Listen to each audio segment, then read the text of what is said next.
Listen, we all know that Paul is the GOAT rival, but in my opinion, we have to talk about how goated Dawn's rivals are. Now, first, we gotta talk about Zoe, the GOAT, the one. We all know Zoe, we all love Zoe.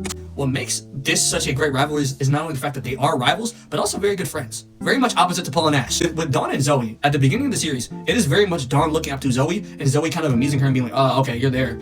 And by the end of the series, they are very much equals. And in fact, Zoe actually asked to travel with Dawn. The first season of Diamond and Pearl, Zoe was kind of an arrogant character, especially to Ash. When she finds out that he's doing not only gym battles and contests, she flames him.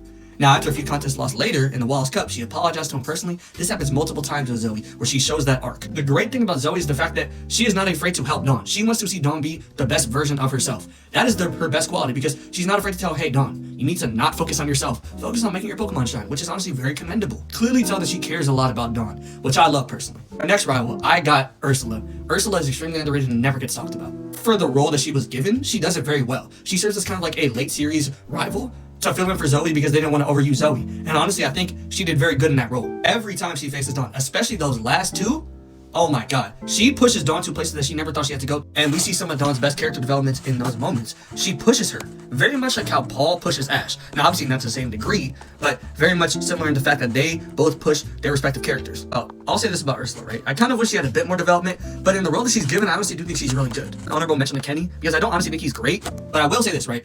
He was good, right? Because he's obviously the childhood rival of Dawn, he has a crush on Dawn, all this. But the thing is, he's also given her some trouble. Albeit he did do it in the earlier seasons when Dawn wasn't the best, and he does get his last win versus Dawn when they released Ambipom. So I was like, really, is that a great win? I don't know. But personally, I think Dawn has great rivals as well.